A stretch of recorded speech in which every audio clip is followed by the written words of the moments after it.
Sebenarnya ketemu anak ya Bang. Pihak S juga menyebut sudah 6 bulan tidak diberi nafkah. Apa itu berbarengan dengan jadi begini. Jadi enggak, jadi gini ya. Sejak bercerai itu kami sudah buktikan ya, kalau kita flashback ke waktu preskon saya yang membuktikan, menunjukkan tiap bulan Ruben kasih 200 juta, sekian ratus juta ada ya, termasuk uang sampah ya. Tapi itu tidak membuat S itu melaksanakan kewajibannya untuk mempertemukan, bahkan bagaimana caranya dia orang tua yang bijak sehingga anak-anak bisa berkumpul 2-3 hari sama Ruben. Itu dia intinya. Jadi ini kan bisa hak dan kewajiban. Ruben berpikir, kewajibanku ku bayar terus, bahkan melampaui apa yang seharusnya. Hakku aku nggak dapat. Oh, dia juga ingin menunjukkan aksi protesnya. Aku juga bisa tidak melaksanakan kewajibanku. Dan itu baru dilaksanakan mulai dari Desember. Ya, sampai hari ini baru 6 bulan udah teriak. Anaknya juga yang mau dikasih makan, yang mau dibiayai, udah teriak gitu. Dianggap dia jadi pahlawan. Ruben selama ini yang bertahun-tahun menafkahi anak-anaknya itu apa dong namanya? Jadi jangan coba mencari hal-hal yang seperti itu. Jangan kita merasa 6 bulan kita udah jadi pahlawan. Banyak itu orang-orang yang bercerai yang suaminya 1 hari pun tidak pernah menafkahi anak. Betul ya? Ini Ruben masih konsisten. Teman-teman juga yang menjadi saksi ketika dipertontonkan dari bulan ke bulan selama setahun lebih lamanya, biaya yang begitu besar untuk seorang mantan atas nama anak. Apakah itu membawa Ruben bisa berkumpul 2-3 hari dengan leluasa bersama anaknya? Tidak. Lama-lama Ruben berpikir, kenapa saya melaksanakan kewajiban saya sementara hak saya tidak pernah diperhitungkan. Jadi ketika Ruben melakukan aksi protes dengan tidak melaksanakan kewajibannya, karena dia juga bicara mengenai masalah haknya, lalu kemudian kita anggap itu adalah suatu titik lemah, dan kita menggembar-gemborkan, 6 bulan saya nggak dinafkahi anak saya. Lupa yang bertahun-tahun. Lupa, kantong plastik sampah juga dibiayai. Ada perinciannya. Lupa asuransinya, meskipun sudah tidak lagi jadi istri, tetap dibayarin asuransinya. Lupa yang itu. Ingat yang 6 bulan aja. Jadi janganlah kita arti itu mencoba mencari pembenaran, tapi kita lupa untuk menyeimbangkan antara hak dan kewajiban. Kita selalu melihat dari sisi kita saja. Nah, Ruben kan sebenarnya kan tidak pernah mau hal-hal yang seperti ini. Kalau dia mau dari awal dia bisa muncul ke media. Woi teman-teman, saya nggak pernah ketemu sama anak saya sudah setahun, sementara biaya rumah tangga ini segini. Bisa kan? Enggak ada. Kenapa itu keluar? Karena dia dipojokkan tentang masalah debt collector. Jadi ayolah, ya, para netizen juga, ya mungkin fans-fansnya S juga misalnya, ayolah, jangan jolim lah. Ya, saya ngomong begini juga bukan karena saya ingin memojokkan S, karena saya ingin bicara masalah fakta. Saya ngomongnya seperti ini karena memang gaya saya bicaranya seperti ini. Bukan karena saya marah. Itu dia jawabannya mengenai masalah 6 bulan. Ya, ada yang lain? Mungkin terkait dari pihak kuasa hukumnya S sendiri seperti bilang ya Bang, bahwa kliennya tersebut susah untuk komunikasi dengan Ruben, bahkan kabarnya katanya Ruben malah menyerahkan langsung ke kuasa hukum versi kuasa hukum gitu Bang komunikasinya. Makanya kalau yang berkaitan dengan masalah matematika tadi ini wajar kan, sudah ada akalnya. Jadi kalau misalnya kemudian masih diribetin mengenai masalah bagaimana ini, bagaimana itu, yang konteksnya adalah Akta 39, wajar nggak kalau Ruben bilang, biar kuasa hukum kita aja ngurus? Wajar lah. Tapi kalau bicara mengenai masalah anak, apa kaitan kuasa hukum? Jadi jangan diaduk-aduk. Nggak perlu izin kuasa hukum untuk anak ketemu sama ayahnya. Nggak perlu juga ayah ketemu sama anak isi izin kuasa hukum. Ini jangan diadu-adu. Jangan diadu-adu. Tapi kalau bicara konteks mengenai masalah rumah lah, biaya ini, biaya itu, wajar kan, karena semuanya ada di akta. Kalau dibilang biar kuasa hukum dengan kuasa hukum kan wajar. Wajar nggak? Itu kan untuk mengurangi gesekan, untuk mengurangi yang namanya itu perseteruan yang nggak perlu karena sama-sama nggak paham akta. Karena mereka bukan ahli hukum. Tapi kalau anak apa perlu? Kuasa hukum dengan kuasa hukum. Jadi jangan digeneralisasi. omongannya ini untuk masalah apa, tapi digeneralisasi untuk semua hal. Ini yang saya kurang sependapat saya. So, mungkin komunikasi yang diinginkan dari RO seperti apa sih? Karena kan S sendiri mengklaim kalau mau ketemu anak ya datang aja ke rumah gitu. Tapi kan nyatanya nggak pernah datang ke rumah dan lain-lain. Gitu. Ini ya, saya bacakan ini chatnya nih. Ini siapa nih yang bocok ngomongnya? Ya, bukan masalah terganggu ketemu, nggak ada kok. Tapi ini kan bicara tentang sebagai orang tua, ya.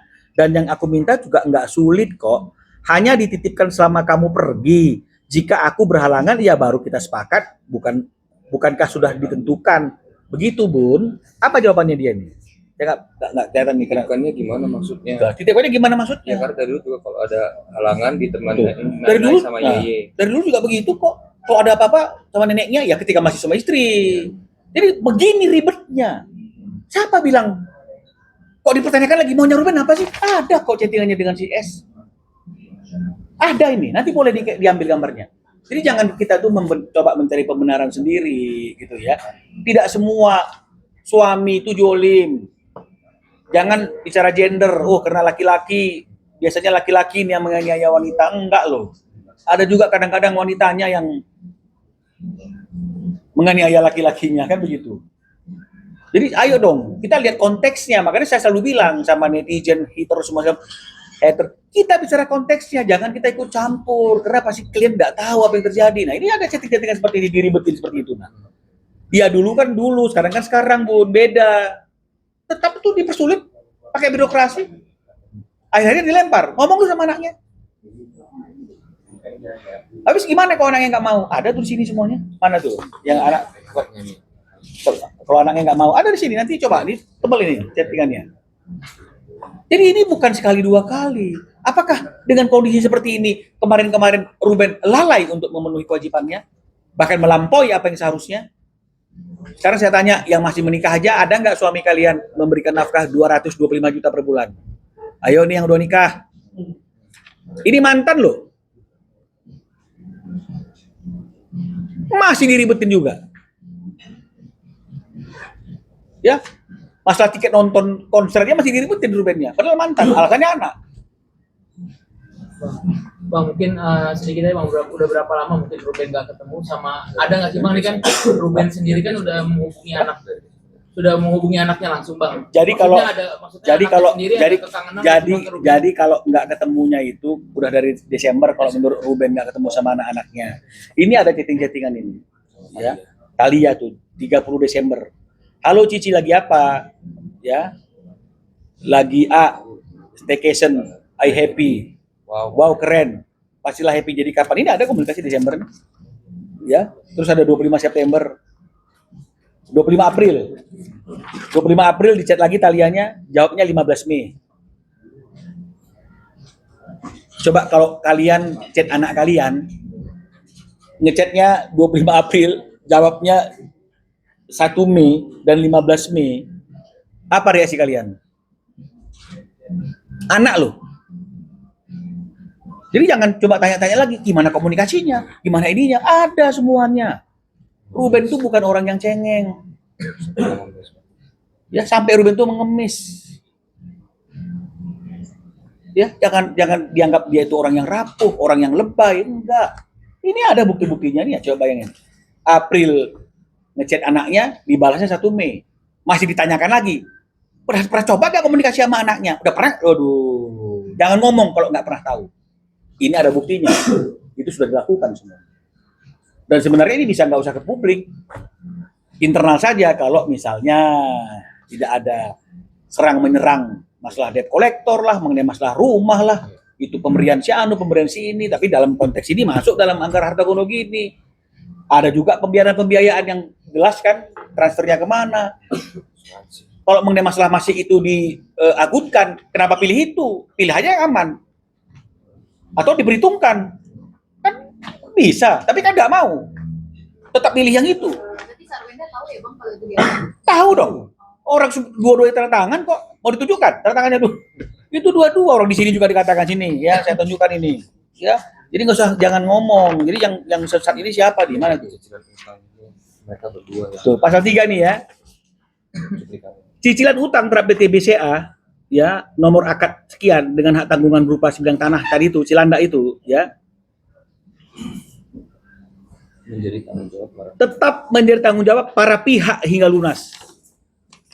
Kalau hanya Ruben maka yang dibilang pihak pertama. Kalau hanya pihak kedua, pihak kedua. Jadi kalau dikatakan tetap menjadi tanggung jawab para pihak, artinya opo? Terus kenapa kita diserang?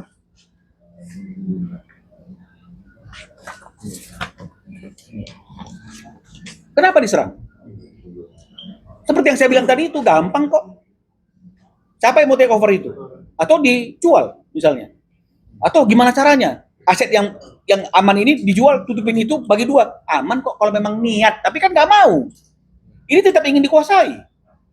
Tapi tanggung jawab tetap dilemparkan ke salah satu pihak. Padahal perjanjian mengatakan sepenuhnya menjadi tanggung jawab para pihak. dua-duanya. Masih juga dibilang kita disesat lah, menyesatkan lah, inilah segala macam. Nggak ngerti saya. Kita mau selesai kok. Surat kami ini memang udah dibalas, menolak. Karena harus begini. Mana ada harta gunung itu masih dibebankan dengan kewajiban-kewajiban yang lain. Orang namanya juga sudah menjadi bagian masing-masing. Kalau kita pilih masih bermasalah, salah kita, betul nggak? Tapi kami menyurati ini sebenarnya kan sebagai salah satu wacana untuk adanya suatu komunikasi untuk mencari titik temu. Kami tidak preskon ketika melakukan somasi ini. Tapi kalau kemudian kami sampaikan karena kami harus membela diri ketika ada berita-berita di luar yang memojokkan klien kami. Ya. Jadi jelas ya, kalau dibilang nggak tahu dari mananya nggak tahu. Di Akta 39 ini notarisnya atau notaris yang mereka pilih aja ada kata-kata tetap menjadi tanggung jawab para pihak sepenuhnya sampai lunas. Terus sekarang masih bilang nggak boleh kamu mendapatkan surat-surat yang menjadi hak kamu karena ini belum lunas. Loh, dari awal sudah tahu itu nggak lunas kok. Kenapa masih dituliskan? Menguasai sepenuhnya. Bahkan pasal 4-nya langsung diberikan ketika tanda tangan perjanjian. Ada kata-katanya kok. Ada kata-kata itu. Ini kan yang kami pertanyakan. Ini kan yang kami ngomongkan. Jadi kalau dibilang menyesatkan, gimananya menyesatkan? Ada acuannya. Bukan sekedar kami merekayasa pemikiran. Jadi ayo teman-teman, kita ini bukan bicara benar salah. Tapi yang mana yang lebih logika? Mana yang sebenarnya lebih masuk akal? Ya. Mana yang sebenarnya dijolimi dan siapa yang menjolimi? Jangan kita melihat orangnya. Oh, orangnya ini seperti ini, orangnya ini seperti ini. Jangan. Kita harus bicara konteks persoalannya. Siapa yang lebih dapat diterima akal sehat pernyataannya. Harus ke arah sanalah pemberitaan itu. Sehingga kebenaran itu tetap menjadi suatu kebenaran. Kita tidak boleh menutupi kebenaran. Syukur-syukur kalau diberitakan dengan benar, itu menjadi awal dari pertemuan untuk mencari solusi. Tapi kalau tidak kita membicarakan kebenaran dan menyembunyikan kebenaran, ini membuat orang itu akhirnya akan terus bermain-main dengan retorika-retorika seperti yang hari ini terjadi. Nah sekarang saya tanya, salah nggak kalau Ruben minta surat-suratnya karena di sini diatur? Salah nggak? Ya nggak salah. Sana kok belum ada suratnya dari awal kan lu tahu udah memang di sana itu ada di bank. Lu bisa pilih itu. Kenapa lu pilih nggak yang aman-aman aja? Jadi janganlah artinya itu kita mencoba memojokkan mantan kita kan gitu. Gimana pun Ruben adalah ayah dari anak-anaknya kan begitu artinya. Ya. Bagaimanapun pernah ada cerita yang manis sebelum akhirnya mereka bersepakat untuk bercerai. Bercerainya juga indah. Dalam arti kata indah itu ya tidak ada riak, tidak ada ribut-ribut, teman-teman media aja nggak dapat informasi apa-apa kan begitu. Karena semuanya begitu rapi. Kok sekarang justru telah terjadi perceraian? Ditiup-tiup, hal-hal yang tidak seharusnya ditiup-tiup. Berarti nih kegiatan Thalia maupun Tania di sekolah kayak balet dan segala macam belakangan 6 bulan ini Pak Ruben sendiri nggak tahu ya. Karena kan saat kemarin Thalia menang yang dapat piala pun kan tidak didampingi Pak Ruben melainkan pasangan dari S sendiri ya. Ya itu nggak tahu. Padahal Ruben udah ngomong. Harusnya kan kalau bicara terkait dengan anak kan itu masih domainnya S dan Ruben. Nggak bisa mentang-mentang dia tinggal sama saya terus nggak bisa. Tapi tetap nggak dianggap ini omongan Ruben. Hati-hati, jangan belum waktunya. Kamu belum pergi nggak mau, tetap aja. Ya seperti yang di postingan-postingan itu kan dia itu seperti foto keluarga kan itu bukan cemburu. Tapi jangan sampai anak ini bingung. Ini anak masih di bawah umur. Jangan sampai kemudian anak ini tidak ada kedekatan emosional dengan ayahnya, merasa ayahnya nggak penuh perhatian, padahal ayahnya berjuang untuk dia, dan kemudian anaknya jadi jolim sama ayahnya, benci sama ayahnya, dan jadi orang durhaka. Janganlah. Tapi kok Rubennya berpikir ke arah sana nggak sih pada akhirnya? Takut posisinya juga tergantikan. Karena kan udah deket banget ya. Itu tidak jadi persoalan. Mana ada, sekarang saya tanya, ya berapa persen sih masyarakat Indonesia ini yang kemudian bercerai dan menikah lagi? Apakah posisi orang tua kandung tergantikan dengan orang tua sambung? Jadi itu nggak menjadi kekhawatiran. Orang tua kandungnya orang tua kandung, orang tua sambung adalah orang tua sambung. Yang menjadi masalah kan kalau kemudian orang tua kandung dibenci karena adanya suatu interaksi yang salah, informasi yang salah, dan tidak diberikan waktu untuk saling mendekat, akhirnya menjauh. Makanya ayah terasa orang asing terasa ayah. Ini yang harusnya dicegah. Ini yang dicegah. Bukan masalah cemburu ini nggak ada. Ruben nggak bisa tergantikan. Cuma jangan sampai porsinya itu tidak berimbang. Porsi ayah kandung yang sudah diatur dalam perjanjian tidak dilaksanakan dengan berbagai macam alasan dan berbagai macam argumentasi. Tapi orang yang tidak memiliki hubungan darah diberikan keleluasaan. Ini kan yang dikhawatirkan bukan masalah apa-apa. Jangan sampai nanti bukan menggantikan, enggak lah, ayah kandung tetap ayah kandung. Jangan sampai yang seperti saya katakan tadi itu karena tidak pernah ketemu lagi, dihalang-halangi atau juga dihalang-halangi, jadi akhirnya ayah melihat ayah seperti orang asing, melihat orang asing seperti ayah. Ini nggak boleh. Tapi kalau sama-sama dihormati, ini ayah sambung misalnya, kalau sudah jadi ayah sambung, ini ayah kandung, fine. Di mana salahnya kita? Bang, tapi dari Ruben sendiri udah pernah berupaya langsung nggak sih Bang, mungkin datang ke rumah langsung datang ke sekolah langsung jemput anak-anak, pernah nggak upaya-upaya kayak gitu? Sekarang saya tanya, perlu nggak seperti itu? Kalau nggak dilakukan, jadi nggak berarti perjuangan Ruben. Nggak seperti itu. Meskipun itu dilakukan oleh Ruben. Tapi janganlah itu yang menjadi ukuran. Jangan jadi ukuran. Pernah nggak Ruben ke rumah? Pernah? Jangan itu jadi ukuran. Jangan jadi ukuran. Ini bicara masalah kewajiban ibu untuk menyerahkan anaknya 2-3 hari dalam 1 minggu kepada ayahnya. Jadi jangan membuat ukuran dia datang ke rumah, datang ke sekolah itu sebagai ukuran bahwa perjuangan itu landasannya. Jangan seperti itu. Karena Ruben juga lakukan.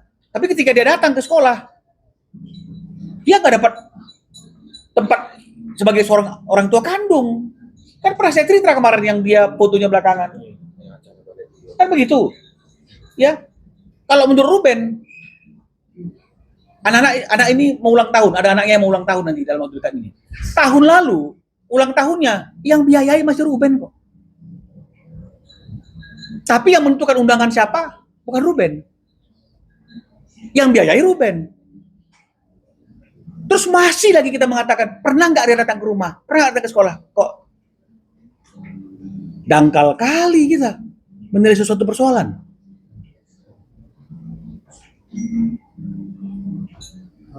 Bakal ngambil langkah tegas nggak sih Bang, kayak pencemaran nama baik, penggiringan opini, ini kan ucapan anak juga. Ini ya, Ruben tidak ingin mempertontonkan sesuatu yang tidak baik untuk anak-anak di kemudian hari, ya. Sehingga akhirnya kita masih menunggu etikat baik secara kekeluargaan, makanya kita suratin, ya, tertutup sebenarnya, ya, tinggal berkomunikasi, ya, jangan bantah-bantahan, duduklah, mari kita bahas Akta 39 itu dan bagaimana cara pandangnya, ya. Jadi kita masih ingin seperti itu, ingin baik-baik, ya. Tapi kan sabar itu ada batasnya. Dan saya nggak tahu berapa lama sabar Ruben melihat situasi yang seperti ini, ya. Kemudian ada kata-kata, dia akan speak up, akan speak up. Ruben bilang speak up aja. Kalau memang ada sesuatu hal yang menurut mereka itu kunci yang membuat bisa semuanya jadi berbeda dengan speak up-nya silakan speak up. Ditunggu speak up-nya. Tapi ingat, Ruben juga punya hak untuk speak up. Karena Ruben juga punya sesuatu yang bisa disampaikan kepada masyarakat. Apa mau itu? Justru setelah bercerai kita gontok-gontokan. Justru bercerai kita saling coreng-mencoreng.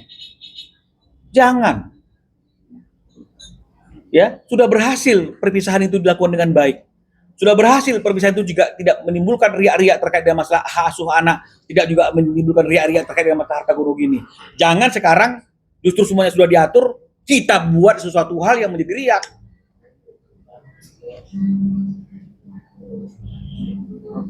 Oke. Oke, teman-teman? Siap.